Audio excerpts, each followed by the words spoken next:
आणि आता पाहूयात टॉप 9 जिल्ह्याच्या बातम्या। नागपूर जिल्ह्यात ग्रामीण भागात डेंग्यूची लागण। जिल्ह्यात 160 डेंग्यू तर 16 चिकनगुनिया रुग्णांची नोंद। आरोग्य विभागाकडून उपाययोजना सुरू। गोंदियात जुन्या पेन्शन योजनेसाठी कर्मचाऱ्यांचा मोर्चा। हजारो कर्मचाऱ्यांचं जिल्हाधिकारी कार्यालयासमोर धरणे आंदोलन। सोलापूरच्या मोहोळ तालुक्यातील अप्पर तहसील कार्यालय रद्द करण्यासाठी नागरिक आक्रमक। बचाव संघर्ष समितीच्या पदाधिकाऱ्यांकडून कार्यालयासमोर आमरण उपोषण। संभाजीनगरचा अजिंठा घाट निसर्गरम्य वातावरणाने बहरला। ड्रोनच्या माध्यमातून घाटातील नयनरम्य दृश्य कॅमेऱ्यात कैद। बीडच्या परळी तालुक्यात सरासरी 69% पावसाची नोंद। 8 गावांना पाणी पुरवठा करणाऱ्या वान मध्यम प्रकल्प ओव्हरफ्लो। गावाचा पाण्याचा प्रश्न मिटला।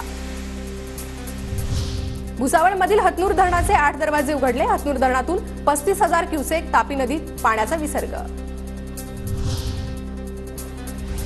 संत गजानन महाराजांची पालखी शेगावात परतली। 60 दिवसांनंतर लाखो भाविक शेगावात दाखल।